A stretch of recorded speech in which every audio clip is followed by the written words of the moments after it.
Мен жанагы башында берген суроом. Сиз кимсиз деген суроом.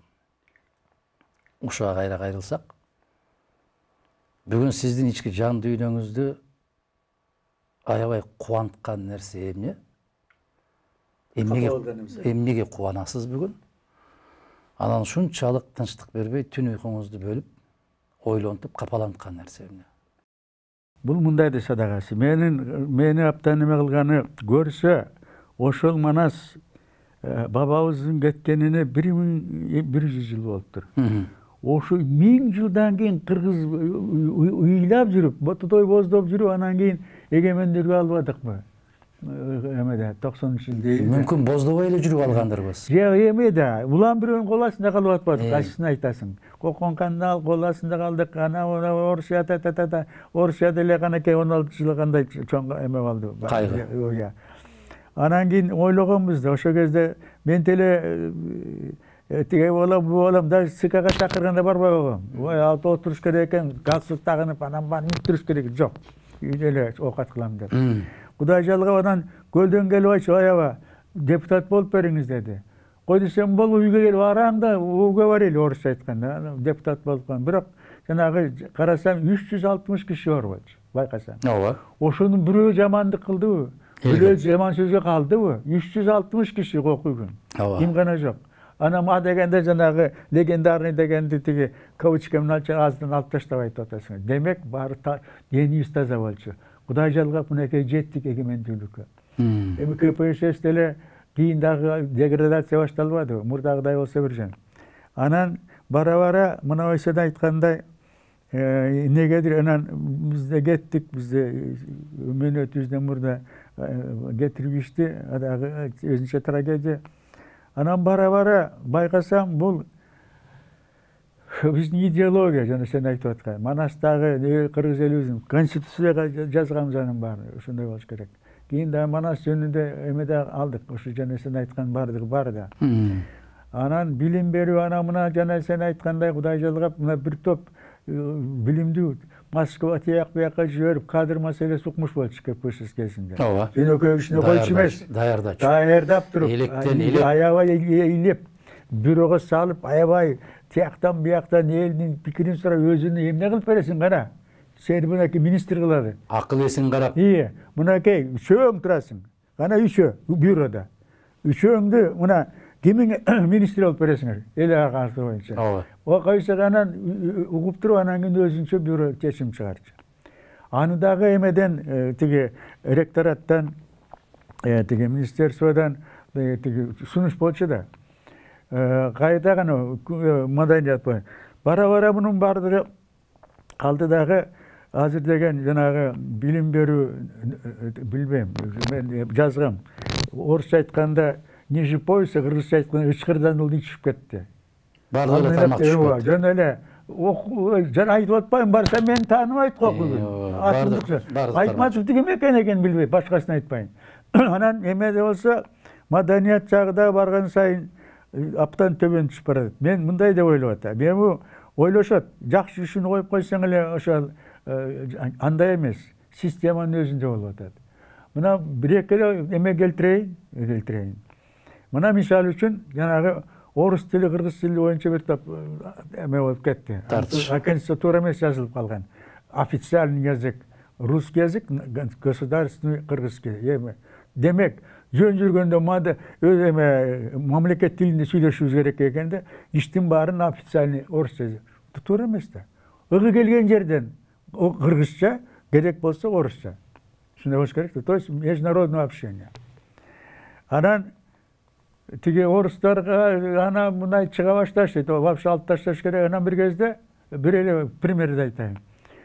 Мисалы, Жээнбекти президент кылып шайладык. Путин келип калды. Анан эле тиги мындай айтты, Путин келгенде колун кармашып туруп, ким айтты? Жээнбеков. Вот русский язык для нас является вторым родным языком деп кол кармашып, мындан ары биз даймайбыз. Эртеси эле мага звонок болду. Марташим, здорово. Орустун жанагы биз диаспораларга. Давайте как-то отметим. Что делать? Ну, мы не знаю, это прекрасно, что два наших президента поздравили друг друга, за руки взялись. Давайте русский язык. Что-нибудь менен ойлап калдым. Анан эме кылып калды. Кудай жалгап, министерство культурага чакырып калды мени. Мынакей Айтматовдун эми юбилейи келатат. Маданият министрлиги. Анан баягы жакшы сөз айтты президент менен эки президент. Кандай сунушуңуз бар дейт. Мен айттым, давайте сделаем такое-то мероприятие, концерт. Чингиз Айтматов и великий русский язык. Театрга киргизели, я беру художественное руководство. Ой, укмуш айтып, планга киргизди. Анан келип орус театрына айттым, бардыгы айттым. Мына эмеден Беловодскийден келишти. Это прекрасно, мы расшибемся, эми концерт бар экен. Биздин дейт орустар, казак орустар, кыргыздар деп атат. Анан макул деп түзүп режиссер бардыгы неме кылдык. Чыңгыздын эмесин, анан мен Чыңгыздын жакшы көрүнөрлөрү бар эле. Эсимдесин, кимден? Жусуп Турсбек. Анан кимден? Түгөлбек Казаковдун жанагы Жамгыр деп. Аны орусчага отуруп бердим. Аны кыскасы. Анан чакырышты мени. Бюджети кандай болот экен дейт. Анан тияктан бияктан киши келет экен, Алматыдан чакырып, Москвадан санап көрсө 240 миң. О жак планга киргизди. Анан кайра чакырышты көбүрөөк экен деп. Орустар айтты, мы сами найдем 100 тысяч деп. Киргизип иштей баштасак, анан чакырып айтат, эмне 1000 тыйын бербей койду. Отуруп калды. Аткарылбай калды. Бул бир. Өкүнгөн жагыңыз. Өкүнгөн жагым тиги айтканы менен ошону аткарылбай атпайбы? Бул идеология десем. Дагы бир нерсени айтайын. Дагы интеллекте. Анан баягы бир балакет болуп, эки президентибиз кол алышпады, тажик эмеси менен. Ошол жерден кол алышып, ушундай, биз деген мындан ары илгериликтен бери келаткан достчулугубузду, кудашчылыгыбыз, ана мындай дегенде, вдруг эмеден тажик диаспорасы барбы? Мараке, неме болду? Вай, рас болбоду, мына эки президент колларыма ушундай болду. Эме кылбайбызбы дейт. Жана сиздин орусча эмеңизди тажирма кылдык, тажик тилинде. Ким менен Каныкеге үйлөнгөн жерин ошону өзүнчө кино кылып чыгарбайлыбы? Тажик фильм, кыргыз фильм. Эмне анан айттым, Эркебаевка баргыла дедим, сүйлөшкөн. Эркебаев эмеге жазыптыр, тиги. Ушундай болду. Эки президенттин достчулугун поддерживать жанагы эмедагы чыгармачылык боюнча дагы ушундай анан ушуну кино кылып чыгаралы деп президентке жазып атпайбы Эркебаев. Тажиктин президентине, биздин президентке. Ушундай кино чыгарсак кандай болот? Котормосу бар экен. Эки студия биригип туруп, элге журтка таратсак, кыргыз менен тажиктин илгертен бери келаткан мамилесин, тууганчылыгыбызды, кудайсөөктүгүбүздү деп бир жумадан кийин посольстводон кат келди. Марташым, ой, укмуш бизде, биздин посольство ана булар баардыгы сизди колдойт. Биз деген мына даярбыз. Силер жактан деп, анын күтүп отурам, жок, ана бир кезде Министерство культурадан Маданият министрлигине. Ушундай. Bunun için emeği gereken, akça gereken, toktap ошол өлдү. Демек, айтканы менен биздин президенттер жасаган башка. Аткарылбай калып атат. Оосун, аны текшерген да киши жок. Мараба. Кептин бар ушундай болуп атат. Эмне кубанасыз? Кубанган эле. Барбы мындай бир ушундай бир көр дүйнөдө атаңдын көрү дүйнө дегендей, кайда барсаң мамайдын көрү дегендей bir кубанар нерсеңиз барбы? Кубанар нерсе үмүтүм. Балким бала бара мына бареки бир партия деген эмер чыгарып атасыңар эми балким айланып отуруп кайра эле кайра тургунот дегенде ушу Манаска кайра келебиз го деген үмүтүм бар да, ошол менин кубанычым. Өзүм жашым да келип калды. Анан бул бир жаман жери мындай экен да. Жанагы бир эме десең эле тилиң укпайт, албайт. Чал эмне деп какчаңдап атат. Эмне себептен ушундай укпай калды? Илгери биз студент кезибизде мына академик Лихачев Дмитрий Сергеевичти.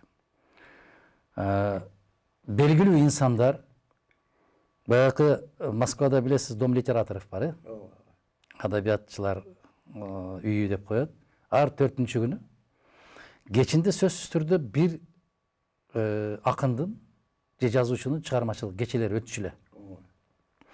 Биз студент кезибизде ошол жерге аябай жулунчубуз. Биз кинотеатрларга эмес, биз дискотекаларга эмес, биз кафе барларга эмес. Биз ошол жазуучулар үйүнө кезекке туруп алып ошого кирчүбүз да. Аябай суктанчубуз да. Мына ошол Евтушенко келип калат эле, Дементьев келип калат эле, Вознесенский келип калат, Давид Кугультиновдун кечелери өтөт. Анан ошол бир күндөрүндө анан Чыңгыз Төрөкуловдун кечеси өтүп калат. Эң мында бир жакшы жери ошол кезде Рамис Рыскулов деген акын чыгып калды. Эки тилде бирдей жазган. Кыргызча да, орусча да бирдей чыккан. Мына ошондой инсандардын кечелери өтчү эле. Бизди эч ким ал жака куучу эмес. Бүгүнкүдөй болуп, белгилүү инсандардын кечеси болуп калса, студенттерди айдап барып, улуттук гвардияны айдап барып, солдаттарды айдап барып, толтуруп, бүтүндөй жасалма. Жасалма, мугалимдерди айдап барат. Ал кезде биз тескерисинче ошого кирүүгө билет таппай калчубуз. Кире албай калчубуз. Эмне өзгөрдү? Эмнеге ушундай болуп калдык? Мүмкүн биздин руханий ачарчылыгыбыз бар акча менен өлчөнүп, акча болсо баарын чечесин деген маселеге кетип калды да. Акылың болбосо дагы, азыр көрүп атасыз, жана айттыңыз го. Мени тааныбайт. Мен өзүмдүн бир тууган маданият министрлигинде иштегендер мени тааныбайт деп. Тилекке каршы ушундай болуп калды. Бүгүнкү мына сиз депутат болуп жүргөн, биз депутат болуп жүргөн мезгилдерде кайсы райондун депутаты ким экенин билчүбүз жатка. Бүгүн премьериңди дагы, вице-премьерлериңди да тааныбайсың. Эмне себеп ушуга? Мен ойлойм, бул жанагы сен айткандай тиги кимдин эмеси бар. Роботтар если тебе надоел ЦДЛ, жана сен айткан, значит и ты ЦДЛ надоел деген эме. Ошол жака барчубуз, мен көп барчумун, достор менен сүйлөшүп, бул бир. Анан жанагы сен айткандай, мен оюмча бул эки бүт эле акча деп калды. Мурда биз кино тартканда мындай болчубуз да. Биз чакырат. Мисалы үчүн ушу ЦКдан. Ушундай эме кыргыз эме жөнүндө мына эки Уркуя Сайлыбын, жол болсо жанагы кожо жашты чыгарып атпы. Ошо жөнүндө кыргыз аялдары жөнүндө бир залка бир анан кийин Уркуяны чыгарганы төлөмүш. Мен эме болуп бердим, адам көп сөз бар. Кандайча болду Кыргыздан чыккан баатыр деп. Анан кийин Курманжанда энени эмел десек ал феодал экен да, аны чыгартпай койгон. Анан менен колчошонан биз жазып келчүбүз да, анан кийин моундай идеология болуп атат. Мынакей азыр зеленый партия деген чыгып атат, эмараң. О кыргыз көрсө кожо жаш менен Манастан мурда эле чыгарган экен. Манастан улуу кожо жашыбыз. Табиятты караш керек, сакташ керек деген бар экен. Анан ошону анан кийин айтчу жакшы экен, анда эме кыла деп азыр Кудай азыр жаза элек жатып акча доолап атпайбы окуйбуз, биздин режиссер. Баранча миллион сом деп. Эмне жөнүндө жазасың? Билбейт. Анан мамлекет акча берип коет экен. Сапаты кандай болот? Мынакей мен капа болгонум, мына Шабдан Баатыр деген бар кыргыз элинде. Чоң баатыр. Шабдан Баатыр жанагы Курманжанда айткан эбизин дагы түгөйдө сактап калган эл журтун оруска деп туруп.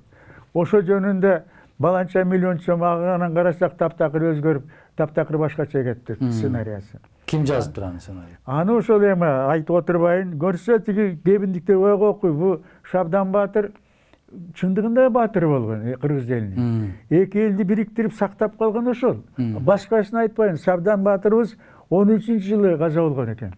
Ошол кезде менин чоң атам Бай Ажы бий экен да көлдө, көл башынан. Бай Ажыбы? Бай Ажы. Бай Ажы, Ажыга барып келген киши. Ооба. Жок, бала кезинен ат койгон да, Бай Ажы, Байжы болуп калган, Байжы. Анан келип кетсе керек менин оюмча. Анан бир күнгө барганда 16-жылы 3 уулунан ажырап калат бир жумада. Ошо айтканы бар экен. Окуйгун ай.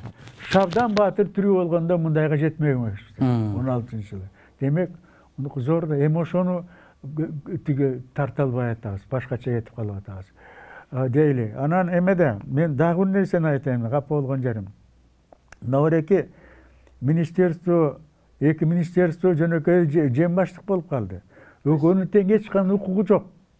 Кептин бар ушунда. Кайсы министрликтер? Билим берүү министрлиги дагы, маданият министрлиги. Эмени баштайын. Тиги 17-жылы мынакей эме турат, көрсөтөйүн.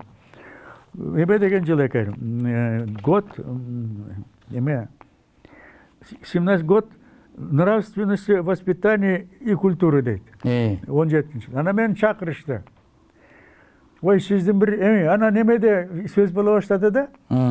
Тіге, мына той-пойлар ырбап кетті, болбай атады. Тігінде емінде. Мисал үшін Тажикстанда тияқ-бияқта тоқтатып тұрмын. Тыйу салды. Тыйу салып, бірақ бізде ошонтуанан кейін немеде сөз башталды. Өзің білесің, тіге, жоғарғы кеңестен. Анан сіздің 6-шы күні кетшінде деген пьесаңыз бар екен. Мына кей Абхазия театр açıптыр. Ошону Уфада коюп атышат. Демек жанагында аша таппайлык жөнүндө да. Ошону сиз койгон экенсиз, ошону кайра коюп бербейсизби дешти. Макул деп эмеге койдук Кыргыз театрына. Анан мунун эмеси тиги башкы тиги каарманы Афган согушунан келген мугалим да. Анан жанагынан өзүчө. Анан алар коюп турган чакырдык афгандардын баарын. Мынакей сүрөтү да бар. Абай кол чабышып кабыл алып мына келип мынакей. Анан эме болду да. Анан бир кезде эмеге чакырышты. Алды көр бүт афганстар. Ушу как раз эмеге чакырдым да. Премьерасына театрда. Жокерлер. Анан ким эме болуп калды. Жаңы министр келип эме болуп өзгөрүп вице-премьерлер. Анан айтты, мындай болду. Эме bu teatrga bari gele vermeydi ekan. Bunu kino kılıp çıkarmayız dedi. Emeke sürmeyiz dedi. Ola, film kılıp. Film kılıp. Makul dedim. Anan gelip artistlerge aytdım, Kuday buyursa mamda emne olsa, andı karajatını özümüz tababız kinoga. Şunu tart berseniz, antkeni bunu eme kılalı. Janagı sessiya olup atkanda pirgip bolgonda Özel kıskalı, 1 saat 10 minut sürüyor. Oşonu emeğe kılıp durup, deputatları görse, karşı çıkanları olup atatdı, toy oylarına. Görse öyle, kanday tragediya olğunu. Dedi de, makul dedim ben, bayağı, ben de savukşup, emeğe emosiya verip söyleyeyim, ayağı suyunup kettim. Gelip maktandım, hey artistleri, Kuday buyursa. Kino tarttı atat. Akçasın, televizyon atasın, gördüğünden keyin, hemen çakırıp, rejissör çakırıp tarttık, kino kıldık. Rejissör kim boldu? Kim boldu? Rejissör kılıp aldım. Tege, oşo кезде. Emenin rejissörü. Oşo yakta sabak berettik edi. Emede, üniversitede jana eme boyunca. Atını tutpayım. Belgili oşo Murda Gılavan rejissörü. Anan tarttık bak kino. Artistler deme kılıp biraz жаңыртып antipintim anan kişine çıktık da emeden. Anan skölge alıp barıp tarttık. Bayağı kimden al Kulosman'ın tındırı var emez. Sköl bir de tolkun de oşonu girgizip da tarttım. Anan ne emeden? Baldar korktu oğla. Buna kemağa bir şane verdi. Minister vada verdi. Azımına siz onu ötüp baratat. Tep durup barıp gölge alıp barıp tamak aşın berip maşinemi özmenim tartıp geldik. Anan көрсөт, эмек министр болуп калды келип Кудай жалгап. Түгөлбай казак министр болуп калды. Анан көз кинонун эмесин көрсөт дегенде, ой сонун турбай как раз керек экен, анда мындай кылалы. Азыр эме кылгыла дагы тиги эмеге кат жазалы, анан кимди да чакырдык. Афгандардын эмеси. Төрагасы, депутат.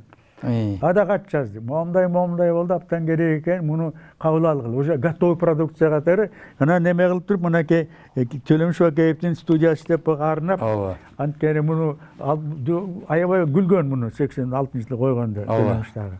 Муну атын коюп, мына эмесин орусча эмеси менен атай бердик да, орусчада кыргызчасы болду. Анан кимдер менен сүйлөп, Карамышка тиги орус кыздар менен сүйлөшүп калдым. Ойбай кете бу здорово дешти. Anan daha maktandım. Baldar Kuday vursa. Bana kanca yıl öttü. Kimdi işten alıp koydu. Bir tiyin tölü jatat hazırdala. Kino çıkkan yok. Kino çıktı. Var mende. Yok. Ekranga çıkkan yok. Ekranga çıkargan yok. Antkeni bir tiyin vermiyor koydu. Şunday deyip kaçacağız. O adanı kim bergen?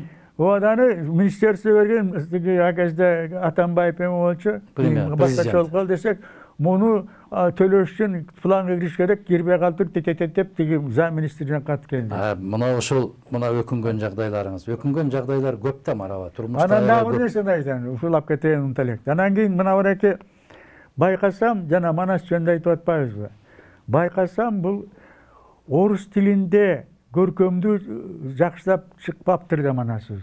Анан баягы чоң кызыл китеп деген эбени алып таштаган, бузган Манастан. Манас великодушный деп жанагы 30 Адагы бузук, аны көрсөтөм го. бар менде ал китеп, Манас великодушный. Окусаң, ана Манас чыкынчы кылып bir балекет. А жанагы эмеде чоң великий эпос деп турбайбы? Манас башкынчы кылат экен. Манасты мас кылат экен. Барып алып туруп Кытайды басып алып бүт Кытайдын бар мусулман кылат экен. Болбогон нерсе деп калып. Анан отуруп алып, анан кыскасы орусча үчөөнү тең которуп немеге алып келип бердим, көрсөттүм министерство. Ой десем, как раз булар айтты, жакшы экен деп анан кабыл алышты, приказ чыгарды. Бул окуу китеби турбайбы?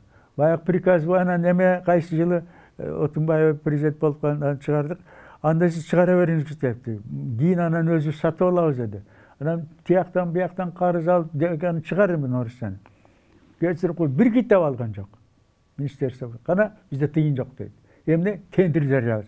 Тендерси барып майлаш керек экен. Министрин дагы тендершерин көрбөдүм эмне болот экен. Анан андай болсо мындай деп алдым дагы жанагы 3 илтикти эме кылып туруп кыргызчасын да чыгардым. Эми мына 12 орусчасы Грузиядан сразу китеп болуп чыкты өзүнчө.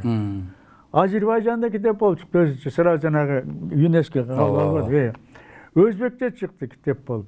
Украин тилинде чыкты китеп болуп. Мына мурдагы жылы Америкадан чыкты, талап кетти бүт. Украинда ушундай болду, анан кайсы тилде дагы жетишегиз тилге чыгып кетти да бир китеп алган жок окуйган. Бу эмне кат жазсам шундай ана мына деп даже менин академиямда эмеси бар. Эбаларга өзү жанагы педагогия. Аларды момундай каптан керек экен деп бир китеп алган жок. Эми Марава, биздин кыргызыбыздын кендирин кесип аткан өлкөнүн өлкө болбосуна, улуттун улут болуусуна, маданияттуу, сабаттуу болушуна аябай каттуу кедергилерин тийип аткан, тосмо болуп турган, жанагы сиз айтып аткан кайдыгерлик. Кайдыгерлик. Эмне үчүн кыргыздын керемети жаралды ошол 80-жылдарында, 70-жылдарында? Себеп кыргыз жетекчилери Турдак Унусубалиевич болобу, Абсамат Масалиевич болобу, ага чейинки Исхак Разаков болобу, кыргыз маданиятына эң жогорку бир көңүлдөрүн бөлүп, көңүлдөрүн буруп, мына Кулипа Кондучалованы айтып атасыз, ушу киши менен көп учурда ушундай бир чай ичип отуруп калдык. Анан бир күн менин келинчегимди ала кел деп чалды мага телефон, ушул келинчегиңди ала кел деп. Анан эмнеге эжеке десем, келсең чай ичебиз деди. Анан Абсамат Масалиевичтин байбичеси болуп, төртөөбүз олтуруп чай ичип атсабыз. Айланайын Адахан дейт, мен ушунча жыл иштеп, анан эми мен кетейин деп, жумуштан кетип бараткан кезимде кирдим да дейт, бир нерсени сурандым дейт. Мен эч нерсе албайм, эч нерсеңердин кереги жок. Мен бир гана нерсени сурайм, ушуга уруксат бергиле, ала кетейин дедим дейт.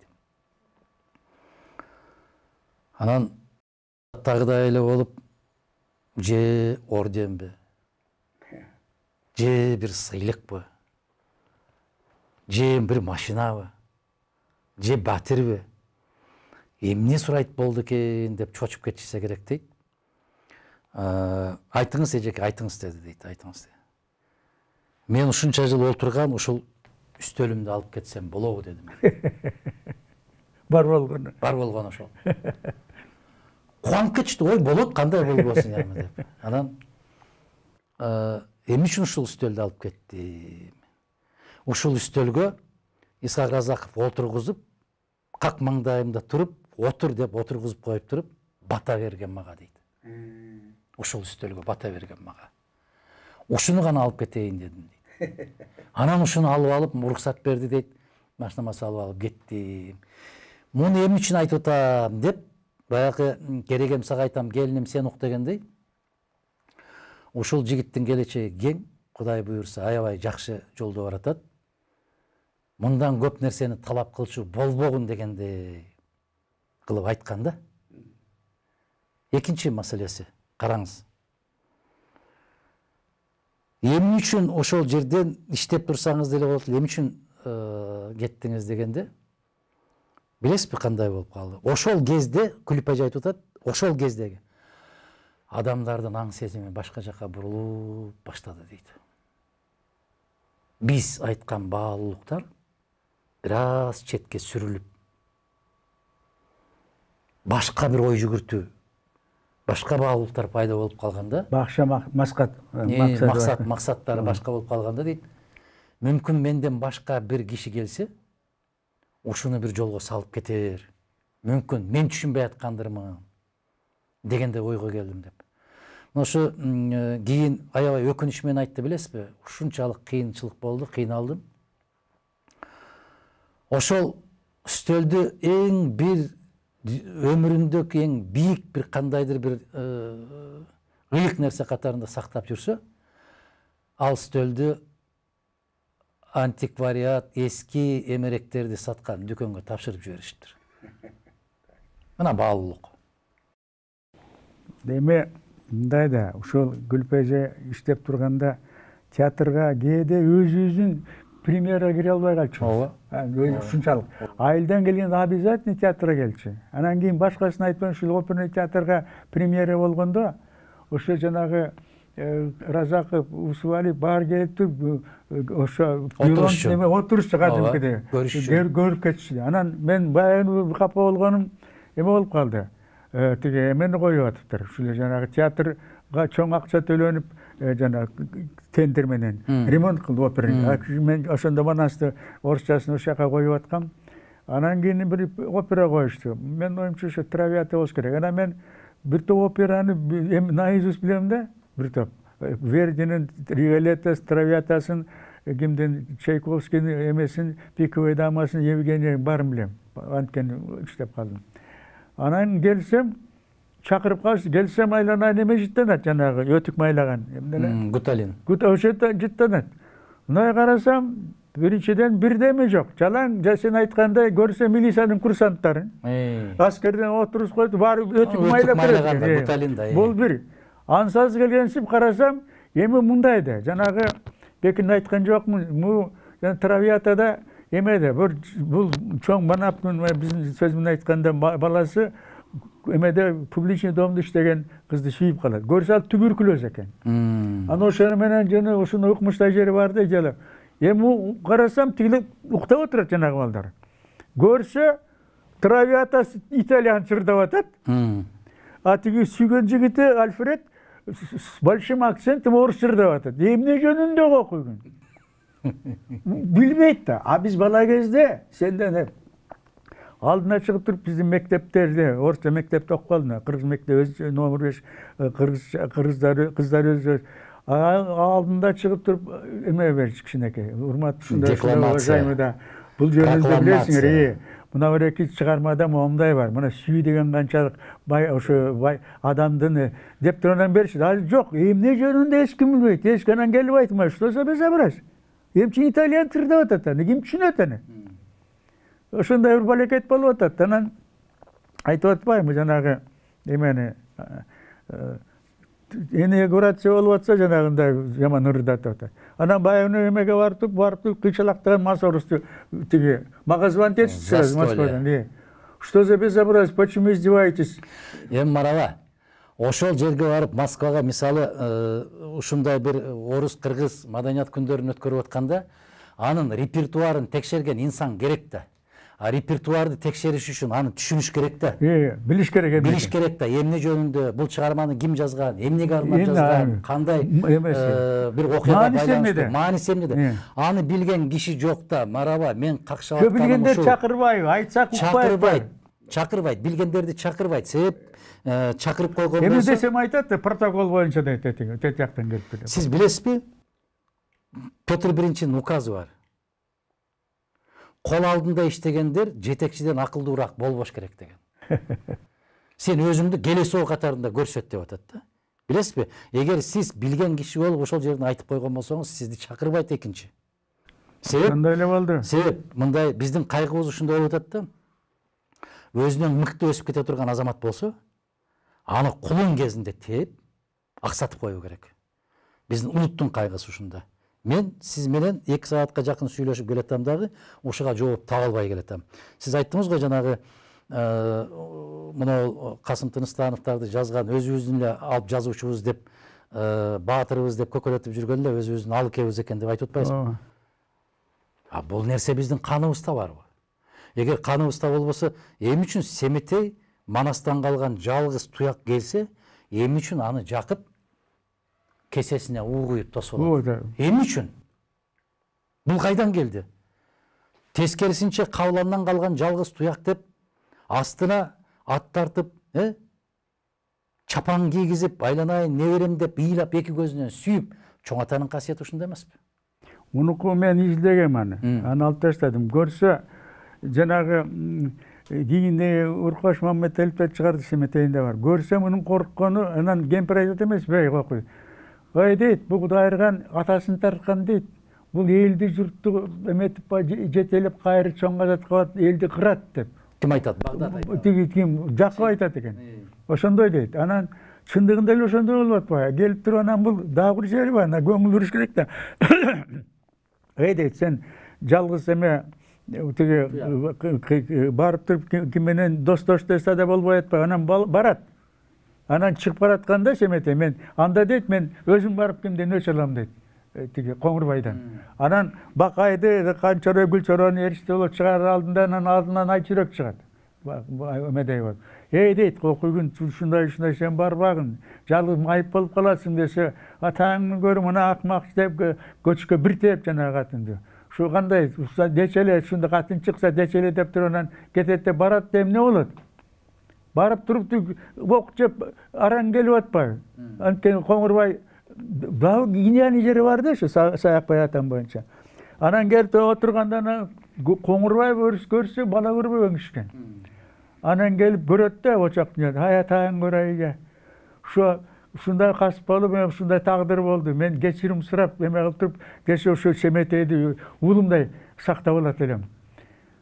Сону боло туруп атасын өзү десе, анан бир кезде тилдей баштайт. Мен Коңурбай ошол жерден атат. Коңурбай.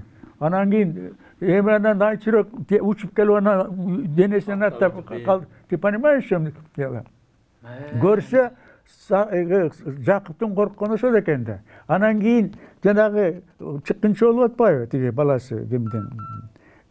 Кырчөре менен качып. Анан келип туруп тиги ким дагы тиги эме кылышат, Жакыпты өлтүрүшөт. Жакып менен кимди? Канчорону өлтүргөндө. Кеп мында да көрсө, бу Жакып өзү чу дегенде эле каршы чыгыптыр чоң казатка. Барбаган окуй дейт, эмне кыласың аяка? Анан мал жанды сакташ керек десе, болбой, анан кийин Манастында эме жери бар. Атасына таарынып кетип калат. Анан барып эме Бобо дыйканга барып жер айдап. Ушундай да көрсө, чу дегенде эле бул чоң казат өзүчө чоң каталык экен да. Ошо кимдин айткан сөзү бар. Тыныстановдун докладында. Манас дейт, будучи великим человеком, совершал великие ошибки деген докладны. Көрсө, Көкөтөйдүн ашы менен ошо чоң казат айтыптыр бул киши. Чоң казат аяк эмне менен бүттү? Эмне барды ошол жака? Алмамбеттин сөзүнө кирип. Кыйрап келип атпайбы? Чоролорунан ажырап, өз жарадары болуп келип, эл журтунан келип ыйлап, кечирим сурап атпайбы? Кечиргиле, мен эмне келдим? Балдарымды жеп алдым аяш. Канатымдан айрылдым аяш. Мен өсөм болбойт, эмне бардым ошол жака? Деп. Ты понимаешь, чем дело? Ошондуктан бул жанагы мында түшүнүш керек да, тереңирээк, Агим айткандай, Салжан айткандай сүңгүп кирип. Эмне деш керек? Бу Манасты жеткире албай атабыз. Жеткире албай, эл журтубуз билбей атат.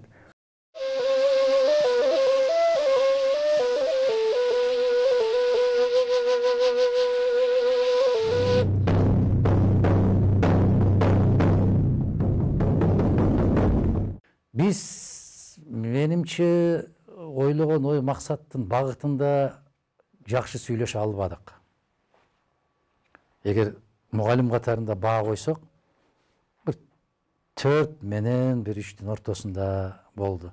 3 плюсум деп койсуң. Ошого менин негизги максатым эмне болгон, бул көрсөтүүнүн максаты.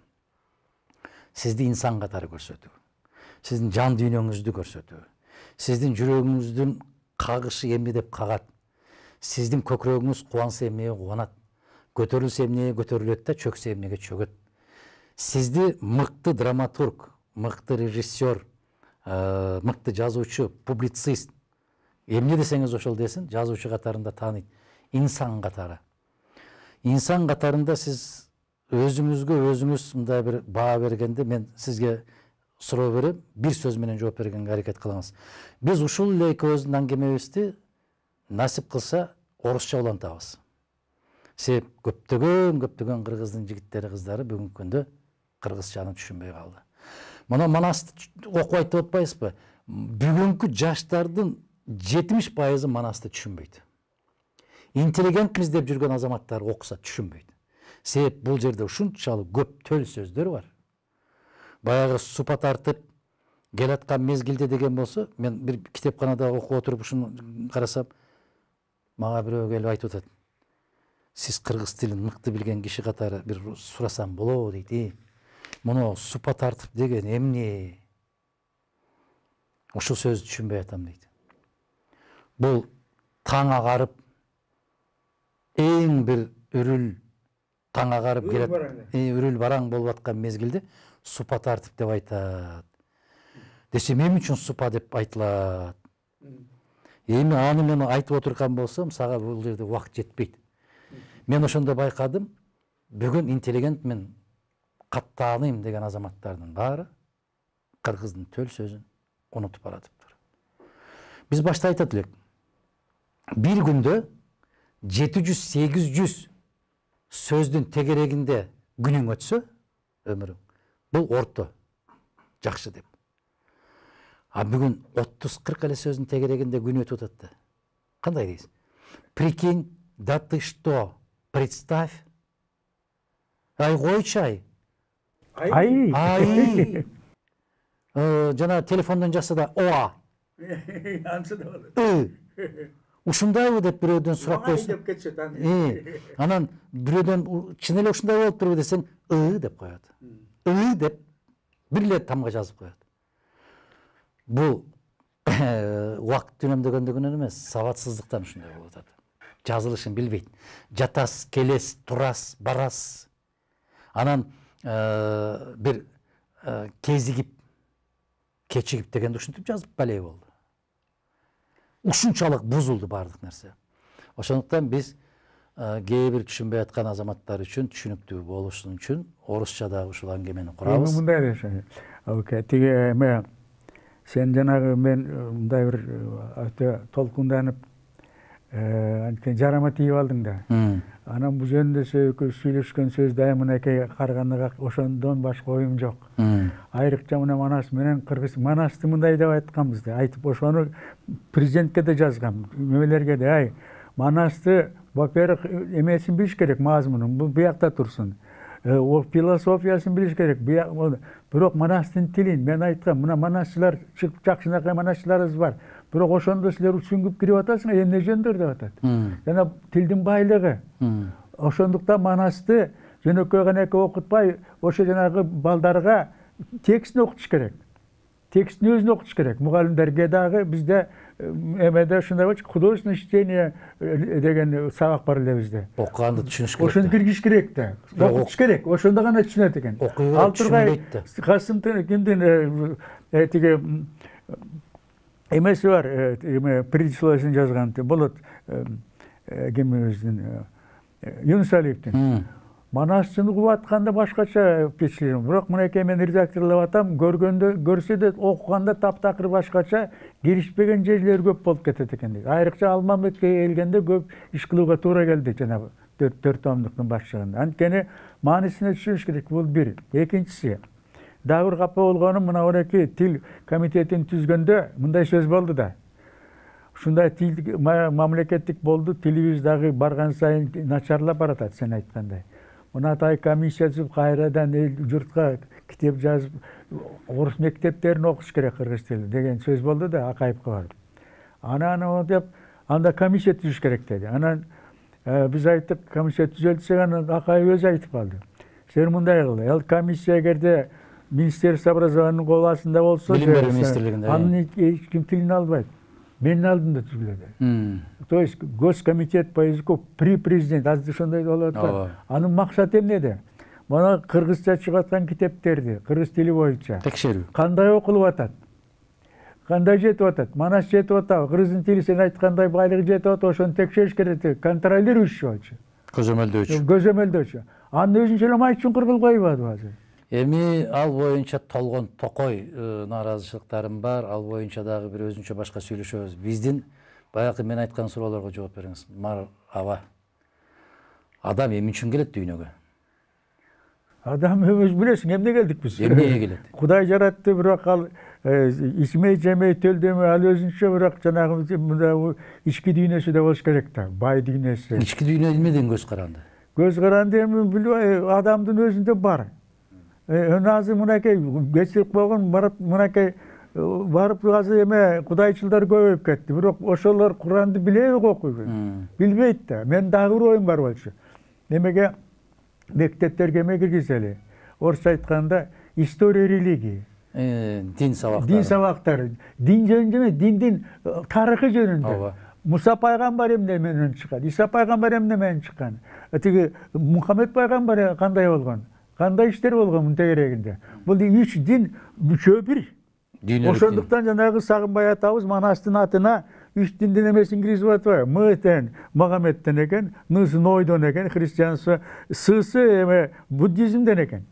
Мынакей. Иса деп кетет, ошол жана кайыптан келди, Кызыр буга келип бата берип кетти. То есть Манас деген сөз Мааналы деген сөздөн чыккан, кыргыз маанасы. Тиги коргоочусу. Бирок ошол тиги Сагынбай Орозбаков молдо киши болгон, бул Манастын атынын үчүндө эле 3 тиги пайгамбар. Кудай бир. Ооба.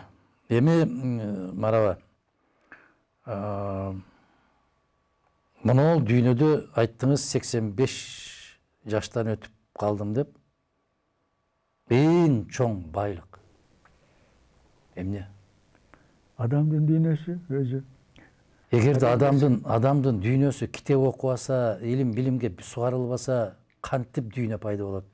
Эми ал билбейм, аны кептин баары ушунда да. Азыр деген эч ким китепти окубайт. Демек анын дүйнөсү эмне болот?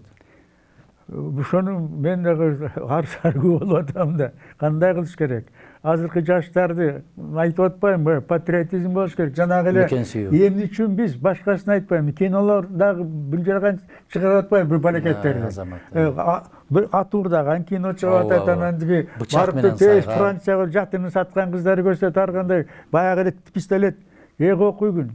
Кыргыздын тарыхы кайда? Манасыбыз гана экен. Барекелде. Ошол кыргыз патриоттук болуш үчүн кыргыздын ким экенин ошону көрсөтүш керек. Эми ошону көрсөтүш үчүн эмне жетишпей атат? Мамлекеттин эмеси жетишпей атат буга. Көңүл бурбай атат таптакыр. Азамат, эми караңыз эми. Кыска мындай суроо жооп кылабыз. Адамдын жан дүйнөсү дейсиз да, байлыгы жан дүйнөсү дейсиз. Дайым акыл менен жүрөк согушуп турат. Күрөшөт. Сиз кандай дейсиз? Адам акылы менен жашаган киши туура жасайбы, же жүрөгү менен жашаганбы? Мен оюмча экөөнү бириктириш керек. Кантип биригет экөө? Бирикпейт да. Жок, ар кандай да. Мынакей сүйүү деген сүйүү, ансыз анакей бала чака бар, ана бар, бардыгы бар. Тиги бир эле кызыкты айтайын сага, бир эле кызыкты. Баягы Алмамбет Манаста бар да, эмеден келип атпайбы, Кытайдан келип. Анан келип кечинде тиги чай пай ичип отуралы деп эме барат да байбичесине. Байбичеси тиги кара бөрк, көрсө монгол экен. А жерде жок. Ой десе айтат, ай алды агаң менин коюнума жатпайт, тиги токолдун коюнда Акылай.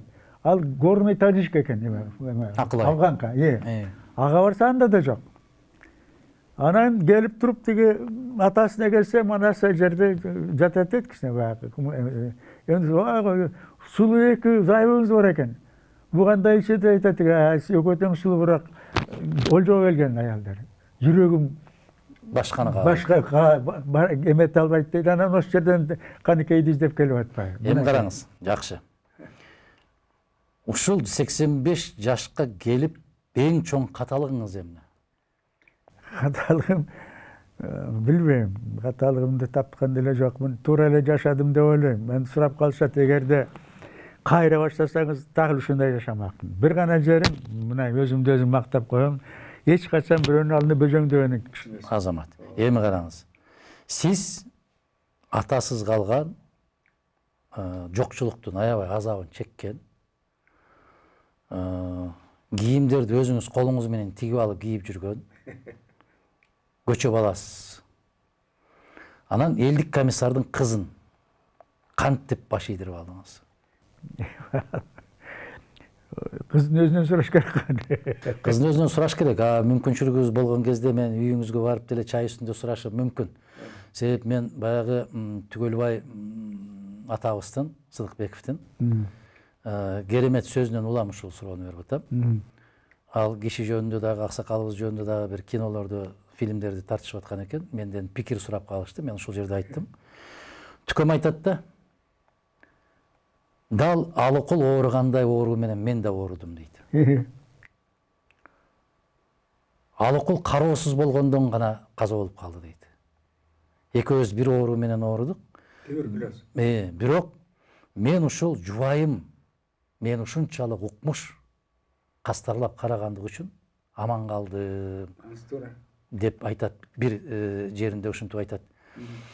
Анан мен ушул Кусейин Карасаев менен Түкөм экөөнүн аябай жакындыгы боюнча, булар үй бүлөлүк катышы бар. Исаконович менен Акунбаев.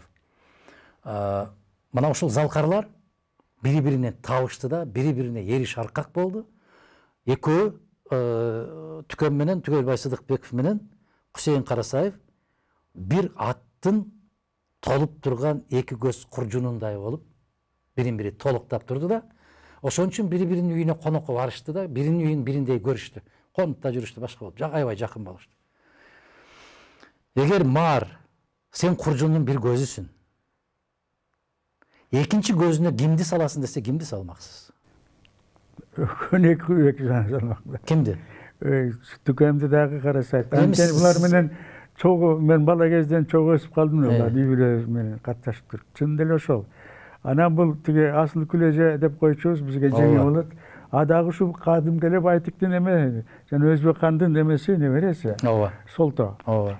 Тиги Түгөлбай абам болсо тиги эмеден, тиги көл башындагы шапактуу. Эми мындай да, жанагы Алыкул Осмоновду айтып калдыңар. Бир кызык иш болду. Тиги киши мен көрүп калдым, Алыкул Осмоновду. Ал тургай тиги биз академияда жашаганда бер жакта үй жок эмеде бир кабинет жасырса, ошондо жатып калды. Анан кап келип туруп тиги апам чай берип жиберчи, ушундай.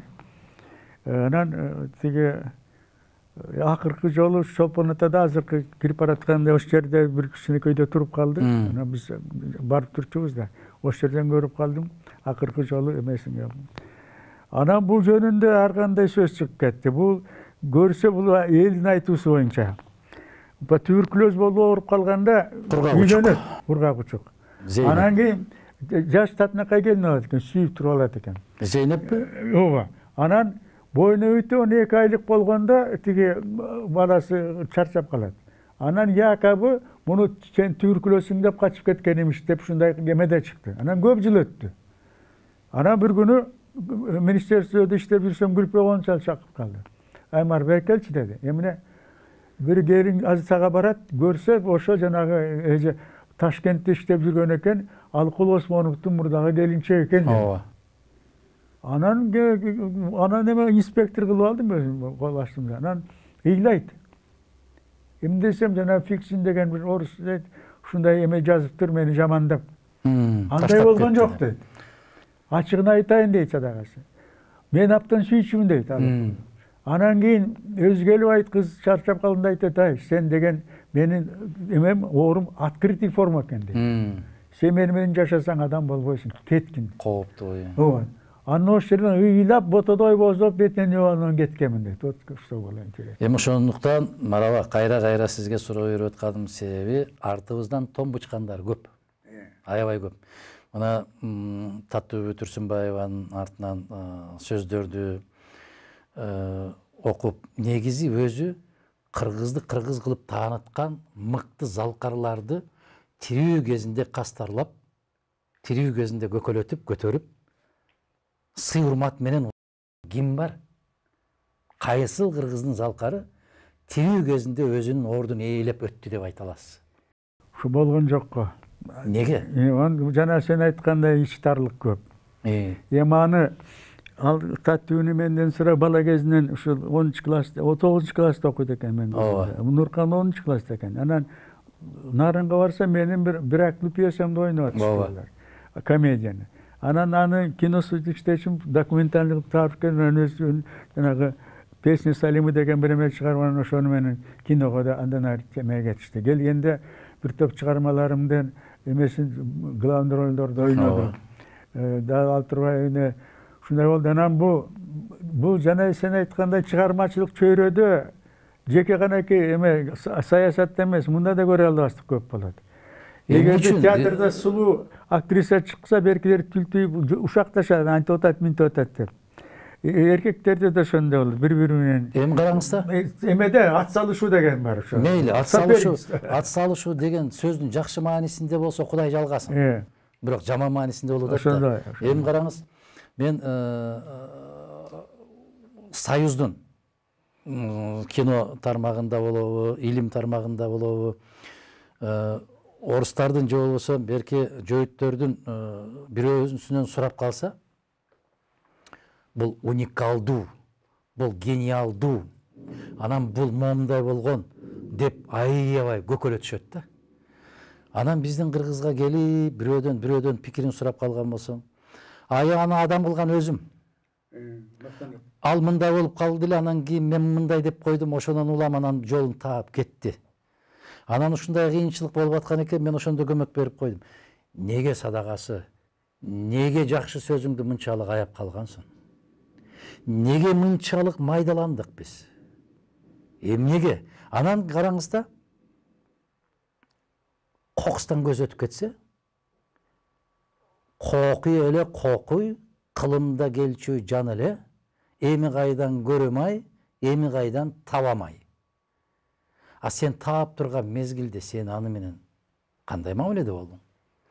Бул биздин улуттук өзгөчөлүгүбүзбү же негизи эле адам атанын балдары абыл менен кабылдан келаткан? Бул деген ошол жеке кыргыз эмес. Ал тургай мынакей Адам Еванын эки баласы болгон да. Абыл менен ким? Кабыл. Кайын. Кайын. Тиги инисин өлтүрүп атпайбы иштарлыгына? Мен ошону айтам. Эмне үчүн ушундай болуп калган бул пенде? Эми бул жаратылышта, анан башкасын айтпайын. Кийин Пушкинди мактаган, кийин окуп калдык да. Бирок окуйгун, 37 жашында атып салып атпайбы Пушкинди? Эми кандайча болду? Ушак менен айтып. Анан эмичи Лермонтов 27 жашында атып. Лермонтов да иштарлык жанагы, билдиңби? Мартынов экөөнүн маселеси ал. Биз аларды жөн коелу дагы өзүбүздүн кыргызга кайтабыз да. Өзүбүздүн. Мына эки суроо бердим сизге, экөөндө тең. Кандайдыр бир толук жооп, мына кайрылып келсеңиз кандай жашоо дегендей, ал суроону берген жокмун, себеп кыргыз журналистикасы ушунчалык майдаланып кеткен. Булуттар басып келатат, жамгыр жаайт деп ойлойсузбу? Бүгүн күн ачылып атат, ысык болот деп ойлойсузбу? Ошол суроолордон мүмкүн болушунча качып, мен сиздин жан дүйнөңүздү тарткым келет, ошону чыгаргым келет да. Караңыз. Эми ачарчылыкты да көргөн киши катарында Константин Симонов, согуштан кийин мыкты согуш корреспонденти, кабарчысы, ушинтип жазган экен да, биз аябай чоң адамдык касиет менен ачарчылыкты жеңдик, сездик. Токчулукту кандай сезер экенбиз, ошого көзүм жетпейт деп. Мы с чувством гордости испытали чувство голода, а вот как будем испытывать чувство сытости, не знаю деп. Адам токчулуктан эмне болот? Көөп кетет турбайбы? Көөп кетет. Курсагы тойгондон кийин. Ошол көппөй калыш үчүн эмне керек адамга? Көппөй адамгерчилик керек, бирок ошого тарбиялаш керек да бала кезинен, башкасын айтпайын. Эми караңыз, бир класста 30 бала окуйт. 30-уну бирдей мугалим окутат. Эмне үчүн 3-4 керемет болуп чыгат да, калгандары болбой калат? Тарбия деген болсоңуз да, тарбияны бирдей берип атат. Тарбияны бирдей, бирок баягы дээринде деген кыргыздын жакшы сөзү бар эмеспи? Болор бала богунан дээринде барбы жокпу, даже айтып атпайм, мынакей элдин баары эме боло бербейт экен да. Тиги жана хан боло албайт экен да. Хандык ошондой болуш керек. Эмчин жана айтпадымбы? Эмчин Огойхандын тукумун тачакка кубалап атат. Анткени жанагы ошондо манас чыгып атпайт. Демек дээринде бар. Генетика болуш керек экен. Даже мен кээде бир кызык да. Мына мен үйүм эмеде терезем балдар бакчасына чыгат. Кээде тамак тартып турсам, карасам бир кичинекей деп жыпыйган эме бүт жана садиктеги балдардын баары башкарып алат. Антели минтели деп башкарат да, эми үчүн көрсө дээринде. Анан бери баш ийип берет. Эми ошол дээринде барлар Кыргызга жетекчи болуп келип атабы? Ошо жанагы Сейтекти биз аны Кыргыз бейкеринен эбеткен эмес, качан Сейтек келет деп. Жарайт. Дээринде бар баланы аңдып билиш үчүн эмне керек? Аны өзү көрсөтүш керек. Жөндөн эле жанагы оозу кыйшык болсо да ошондой сөз бар да. Эгерде ал өзүн өзү көрсөтүп аткан болсо да көрө албаса, айтат го жанагы таамай сөздөн не пайда, таянаарың болбосо деп. Эми бул эме да таңыр. Кыргыз элинин бир залкар жерлиги мындай болгон. Кыргызда эме назначение болгону дайыма шайлаган. Анан жанагы бий деп атпайбыз. Бизде эмеде окуп жүргөнү көрсө, бий бай деген көрсө бул эме да эксплуататор. Эме элдин эсебинен жашаган жок, андай эмес экен да көрсө. Бара бий көтөрүп. Кандай гана болбосун. Тиги кан көтөрөт экен да. Дээринде болсо байкап, эмчин 12 жашар манасты кан кылып атат. Эмчин ошол ак балтаны кан кылбайт. Атасы менен бир тууган. Эмчин тиги байжакты кан кылбайт. 12 жашар. Демек ушу дээринде бар да. Эмчи тандайт экен. Эми караңыз. Көптөгөн акылмандар, ойчулдардан сураптыр да, өмүр эмне менен өлчөнөт деп. Ошондо ар ким ар кандай жооп бериптир. Жаңылышпасам, Сенека айткан болуш керек да. Өмүр деген бул адамдын көңүлүн коротуу менен деп. Возраст измеряется затратой души. 90-догу жаш бала болушу мүмкүн. Сиз айткандай 12-деги акылман инсан болушу мүмкүн. Эгер сизден ушундай болуп күн көрүп, жакаңыз карарбай, жакаңызды кирдетпей, курсагыңызды ачырбай, эл комиссарынын кызы ушул деңгээлге жеткирди, эки сөз менен кандай ыраазычылык билдиресиң десе, эмне деп билдиресиз? Эми ал каза болуп калды. Эмне деп билдиресиз? Эми дайыма жанында болду, эмне дейбиз эми? Ал деген ушул менин ар кандай мүнөзүмө көнүп, макул болгонуна рахмат айтыш керек. Мен да жөнөкөй киши эмесмин. Анткени bunun oy fikri de başkası ki men ойлоса керек, мындай ушундай бир татынакай үйлө менен дайым ушундай деп ойлоса керек. Бирок бара көз эмете баштадык. Анан кичине чарчайып да, ой кайчысаңчы дейт, эмне кереги бар, тетияка момундай болуп атпайбы дейм. Мен кантип отурам, жөн отура албайм. Башкача мен башкача жаралган ишкем. Анан мына съемкага кетип калам, Ташкентке, Москвага кетип калам, тияка бияка. Анан керелигес киш менен, Олег менен. Ошол бүт бойдан жанагы балдардын тарбия анасына ошого жүктөгөмдө муну көтөрүү Кудай өзү. Эне тарбиялаган бала мыкты чыгабы же ата тарбиясын көргөнбү? Ошону ар кандай айтса болот. Мен ойлойм экөө тең тарбиячы болуш керек. Бирок атанын тарбиясы бир, энеси шайкеш келиш керек да. Эмне керек деп. Кээде жанагы жүрүп отуруп ажырашып кетип атпайбы? Келише албай калып. Демек анын талабы башка, onun talabı. Balдар дагы бөлүнүп кетет кээде. Аяка да бияка да. Эми караңыз, мен айтам да, эгерде эне биздин пайгамбарыбыз саллаллаху алейхи ва саллям дагы айткан, эне медресе, эне мектеп. Эгерде мен көптөгөн залкар инсандарды билем, атасынын тарбиясын көрбөй калган. Энесинин тарбиясын көргөндөр. Бирок атасына болгон мээрим ушунчалык күчтүү, атасын ушундай туу тутуп, атанын атын чыгарып жүргөн залкарлар көп. Тескерисинче атасынын колтугунан, койнунан чыкпай жүрүп, атасы менен күн түн чогуп жүргөн азаматтарда эмнегедир атага болгон мээри жок. Атага болгон сүйүүсү жок. Ушунан улам, эгерде эне атаң бекер айтат, атаң айта берет, атаңдын айтканын жасаба деп турган күндөн баштап ата өлөт да. Эми ошол демек мындайча айтканда очок алдына от күйбөй калганда ошол аялдар ушуну айта берет экен. Ар кандай эркек менен баарыбыз бирдей эмеспиз да. ар кандай бар. Жөкүрүбүз бар, тепкилегени бар, андай бар, мындай жалкоосу бар, кандай гана эмес. Анан бу акыркы жылдары карабайсыңбы? Көбүнчө аялдар көтөрүп кетти турмушта. Карабайсың, Москва тияк бияка үчтеп, балдарын чоңойтуп, тияктан көбүнчө ургачылар болду. Башкасын айтпайын, мынакей эле Курманжан энебиз кандайга. Тиги жакшы эле киши болгон экен, бирок кичине мындай эмес, мажүрөрөөк болуш керек. Ошондуктан колго алып башкарып атпайбы. Анан да бир кызык, ойлоном. Мына бареке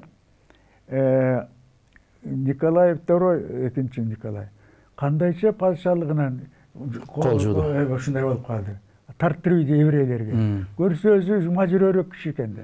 Анан жазганы бар экен. Мен дейт ушундай эмеге да жокмун, эртең менен 150 грамм коньяк согуп албасам вообще иштегем деп. Ушундай экен да. Аягы эмне менен бүттү. Мынакей эл журтту эмне болду? Кандай болду? Килейген чоң империя. Жөнөкөй эле Распутин башкарып калды. Башка көрсө ал жанагы эме экен да, Кудай берген жанагы акмак. Бизде кыргыз бийлигинде ошондой Распутиндер барбы? Жок болуп атат го. Анан бир кызык эме айтайын. Жанагы эмеде Оруста еврей при губернаторе деген бир эме болгон. Көрсө бу еврейлердин залкарлыгы гениалдыгы. Бирок жанагы аптан улардын эмеси эме экен да, жанагы орусча айтканда аналитическое мышление развит очень. Чөңгөгүнө жетип, баягы анализ этип эмне болуп атканын. Түйүн карайт, Түйүн карайт, түпкүрүнө. Жанагы ким айткандай, ооба. Баары Сальжан айткандай, айтып туруш керек, каждый губернатор имеет при себе еврея. Ошондой да. Анан азыркы эмелер күлкү нерсе кимдин жанында? Соромошор, ушундай бир еврей жок болуп атат да. Жандагы жакшы балдар, айып жок аларда. Бирок антелмин тел деп айткан киши жок болот. Мейли. Дагы бир кыска суроо. Ар бир адам ушул жашоого бир кандайдыр бир милдет менен келет да. Өзү түшүнгөн деңгээлдеги милдет. Сиз өзүңүздүн милдетиңизди толук аткардым деп ойлойсузбу? Мен эми аткарып атам деген оюм бар. Чыгармачылыгым биякта турсун, мына ореке атамдын эмгеги жерге калбасын деп жана Манас менен элек болуп атканым караганда. Бул мындай да, жөндөн жөн эмес. Мен бала кезимден ушу 5-6 жашымда эле Манас айтчумун. Көрсө ошо 40-жылдары согуштан мурда менин атам жанагы Шапак Рысмендеев, Ахмат Рысмендеев, Саякбай Каралаевден семетейин жазып жүргөн экен. Завсектор Манас болуптур. Анан кийин академия иштеп калганда чогуу жашап калдык. Ошо Манастын даже кинокадрлары бар. Сакем сүрөтү да бар. Манас айтып атат, бер жакта тиги чай берип мен карап турчумун да.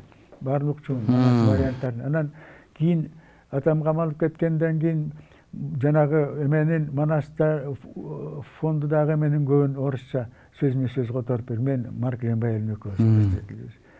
Ошондуктан анан бул кишинин китебиде чыккан Разакова деген премияда берген ким экөө Зияшбектен экөө Манас жөнүндө китеп чыгарса дегенде премия кийин ошол китеп үчүн камап атпайбы. Анан элге жеткириш керек. Анан мен эме келгени кийинки Манас советтер атын тап койбойт. Бирок бүт эмгеги ошол жактан алынгандар. Мен бүгүнкү экөөбүздүн сүйлөшүүбүздүн негизги уюткусу ушул. Мүмкүн ушул көрсөтүүбүздүн сөзүбүздүн соңунда ошол максатыбызга жетип бараткандайбыз. Мүмкүн орусча аңгемелешкен кезибизде муну андан ары карай улайбыз дагы. Кудай буйрса максатыбызга жетебиз го деген ойдомун. Мараба, биринчиден ошол тушоо кесүү. Сизде аксакал катарында деп мен өзүм бала кезден бери мындай бир сый урмат менен мамиле кылып, биз 30 жылга чукул мезгилден бери бири-бирибизди таанып жүргөнүбүз менен момундай болуп көкүрөк сыр чече эфирде сүйлөшүп атканыбыз биринчи жолу болуп атат. Мына ошонун баары кийинки келечектеги урпактарга бир үлгү болуп калар, бир сабак болуп калар деген максатта жаралып аткан иш-чара бул. Сизге терең ыраазычылык билдиребиз. Жараткан мына дарттарыңызга шыпаасын берген болсун. ооруларыңыз жеңил болгон болсун. Момундай кийинки жолугушубузда ооролуп, мындай болуп кыйналып, колуңузду иштете албай турган кез эмес. Жадырап, жайнап, күлүп, ички жан дүйнөбүздү. Мен бүгүн түшүнүп атам сизди, эгерде биз Пушкиндин, Толстойдун тили менен сүйлөшкөнүбүздө башкачараак сезимдери менен сүйлөшөбүз го деген ойдобуз. Себеп кыргыз тилинде баарлашуу, сүйлөшүү, ички жан дүйнөнү төгүп берүү, кээде мына жерибизде турат дагы ушул сөздү айтсам каттуураак тийип калабы, же туура эмес түшүнүп калабы деген сыяктуу. Мына бул Жалалыйдин Руми деген залкар, керемет инсан. Бул 13-12 кылымдагы инсан. Ушундай деп айтыптыр да. Мен жөнүндө бирөө сөз айтса дейт, мен карайм дейт. Жооп берчү сөзүм дайым даяр. Бирок алгач карайм, анын сөзү сөз бекен деп. Анан карайм, муну айтып аткан киши өзү адам бекен деп. Ошого жараша жооп берем. А көпчүлүк учурда жооп бербей коем дейт. Демек анын сөзү сөз эмес, сүйлөп аткан киши эмес дегендей жыйынтык чыгарып коем дейт да. Бүгүн тилекке каршы жооп бербей калсаң, он чыкпай калды. Тымпыйып калды. Мойнуна алды деген сыяктуу жоромолдор кете берет да. Ушундан улам ушул кезге чейин Мар Байжиев момундай, Мар Байжиев тигиндей деп келген, көзүңүздү көрүп да көзүңүздү көрбөй да айткан сынчыларга эки сөз менен эмне деп жооп бермексиз? Жооп алар менен теңеш азыр айтып атпайм, жанагы азыркы чыгып аткан ар кандай эмелер кээде кечирип койгон майда чүйдө катымшакка окшоп калып атат. Анткени бирдеме деп айтсаң, таарынат, жамандап атат деп. Мен онда кино жөнүндө боло, эми өзүм оюм айтам, жөндөн жөн айтпайм да. Демек, негиздеп айтыш керек да, негизи менен, жөндөн жөн эмес. Ал жакшы, бул жакшы деп эле үстүртүн согуп атпайбы? Бирок ошого айтып бергилечи, кайсы жеринде, кемчилиги эмнеде болуп атат. Анан ар кандай сөз айтыла берет, мен ойлойм, ошолдо тарбиябыз барган сайын кетип атат. Аны мен сага абдан ыраазы болгонум, мен ойлодум эле аяк окуй. Вообще бул жөнүндө эч ким деле ойлобойт экен азыр. Кимге эмне кереги бар? Кээде айтып калат, чыгып айтпайсызбы, кимге эмне кереги? Көрсө баягы орус айтканда есть порох пороховница. А мен ойлойм, эгерде сен ушул эле эмеден тиги көз карашыңдан тайбай эл журтка жеткирсең, бул дагы чоң жетишкендик. Максатыбыз ошол. Эми Бакай болгон киши көрсөтүүнүн соңунда бир элге бата берсеңиз кандай бересиз? Эмне кылайын калып кетейин дер. Эми бата деген бир гана сөз. Тиги тынччылык болсун, ден соолук болсун. Анан бир гана айтарым, ушу жанагы үгүт насаатка мындай бериле бербесеңерде. Кыргыздын жакшы мүнөзү ишенче экен. Кыйратабыздан эмистерден башыңан жанагы эме кылып туруп, тиги 100 грамм арак куюп берип, тиги майыл устукан берсе макул дейт экен. Анан бир нерсе айтып ачайын. Мына саясатка тийишпе дейсиң, тийишейин. Эме болуп атканда, жанагы шайланып атканда. Менин илнерим айтты, аба, эмне? Тиги эмеден дейт, мага 50 000 сом алып келди дейт бир партия. 100 киши чыгарып берген деп. Аны алдым дейт. Аны ойлонуп атсам дейт, берки партия дейт 100 000 сом алып келди дейт. Эмне кылайын дейт. Ана мен айттым, өкөнүн тең алгын элге таратып бериң, өкөнүн тең кийип сал дедим. Демек, эл өзү билиш керек да. Анан мына бар экен, мага капа кылганы эл журттун алдында чыгып сүйлөп, момдай деп жөнөргө эме болбос. Азыр тийишип атпай, айттыңар, аткарбай атасыңар. Бирок ушу депутаттардын бирөө менен ачык айкын сүйлөштүбү? Жок да. Акчасын алды. Акчасы анан ушу барган жүрүп отуруп акча. Жанагы миллиондогон акчаны кайда жүрүп, аны да билбей атам. Бир гана сөзүм калып кетейин, эл журтум. Өтө ишенчек болбогула. Кудай сактасын жамандан. Жанагындай көрө албастык анамынага берилбей, аман эсен болсо, анан кийин тиги эме деген бар экен. Тиги кыргызчасын унутуп калдым, орусча минтип которгом да, Манастын айтканы бар экен. Что был народ всегда един, им должен править хан один дегени бар экен. Көрсө эл башында, журт башында Манаска окшогон кыргызчасын айтып берейинби? Өсөр элге бир башчы, өлөр элге миң башчы. Ооба, эң туура экен. Ошо турбай мен которгонду унутуп калдым. Анан азыр мынакей Кудай жалгап, мен ойлоп келатам, Путин айтпадыбы жанагы жаңы конституциясында. Тиги мен эме болуш керек, президентский правление болуш керек деп. Анткени кыргыз эли, кыргыздын манабы жөнөкөй гана манап боло бербей, кыргыздын тагдырын, бардыгын көзөмөлдөп турган. Эл тагдырын мойнуна алган. Эл тагдырын мойнуна алган. Мынакей Манаста ошондой болгон. Манастын өз аты эме канкор эмес, камкор. Орусча айткан заботливый, камкорлугун көргөн манап. Ошондуктан мен ойлойм, бара-бара ушундай бир азыркы эме ушу сейтектей болуп эл журттун батасын, бакайдын батасын аткарса жамандык болбойт. Элибиз айткан бар. Болсун, марава, сиз да аман болуңуз. Буюрса дагы айттым, бир эмес бир канча жолу жолугушабыз. Ошол күндөргө аман эсен жеткиргенди бизге насип эткен болсун. Элибиз менен журтубуз менен аман бололу. Сиздин дагы өмүрүңүздү тилейбиз. Себеп касиеттүү абышкалары бар, аксакалдары бар кишилер бактылуу. Бекер айтпайт го, жанагы ата менен эне бар кезде бала бойдон кала берет. 60ка чыкса да бала бойдон. Ошол сыяктуу сиздер канчалык арабызда көп жүргөн болсоңуздар, биз ошончолук картайбайбыз. Бар болуңуз.